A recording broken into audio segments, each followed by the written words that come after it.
sa edukasyon sa new normal ang Altavista Elementary School sa Poro, Camotes, gipahigayon og simulation exercise alang sa progressive expansion face-to-face classes.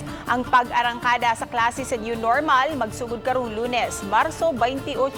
Usa ang eskwelahan sa Barangay Altavista sa 800 ka mga tunghaan sa Cebu Province nga gitugtan na sa pagpahigayon niini.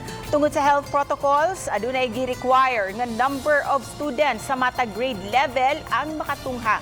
Kini gikan sa kinder, grades 1 to 3 o grades 4 to 6. Tungod kay daghan kayo ang gusto nga maka face-to-face na, gibahin ang mga klase ngadto sa set A o set B ug ang mga adlaw niini. Sa pagsulod pa lang sa mga estudyante, adunay hand washing area, mag-temperature check ug mo-fill up usab sa health declaration form.